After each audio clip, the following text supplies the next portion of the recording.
Arestado ang top 7 most wanted persons sa lalawigan dahil sa kasong qualified rape sa isang isinagawang operasyon ng pulisya sa bayan ng Peñarubia, Abra.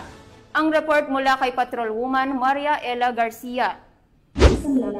Ang rank 7 provincial level top most wanted person arestado sa 6 na kasong qualified rape ng isang menor de edad dakong alas 5 ng hapon sa barangay Dumayco, Peñarubia, Abra nito lamang Hunyo taong kasalukuyan. Ang nasabing operasyon ay sinagawa ng pinagsanib puwersa ng mga tauhan ng Peñarubia Municipal Police Station sa ilalim ng pangangasiwa ni Police Captain June S. Saliuan, Acting Chief of Police ng Peñarubia MPS, katuwang ang Police Intelligence Unit, Provincial Drug Enforcement Unit ng Abra Police Provincial Office, Regional Intelligence Division, Regional Intelligence Unit 14, Regional Mobile Force Battalion 15, 1st and 2nd Abra Provincial Mobile Force Company ng Abra PPO at Bangged Municipal Police Station. Ang suspect ay naharap sa 6 na bilang ng kasong qualified rape alinsunod sa warrant of arrest na inisyo ni Honorable Cristina Vergara Astudillo, Presiding Judge ng Regional Trial Court, Branch 58 sa Bukay, Abra, na walang inirerekomendang piyansa para sa nasabing mga kaso.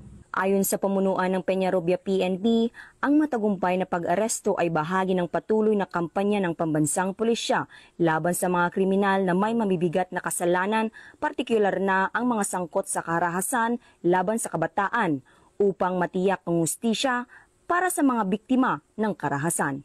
Mula dito sa Abra Police Provincial Office, ako po ang inyong Police News Network Correspondent, Patrolwoman Maria Ella Garcia, alagad ng batas, tagataguyod ng Balitang Pulis.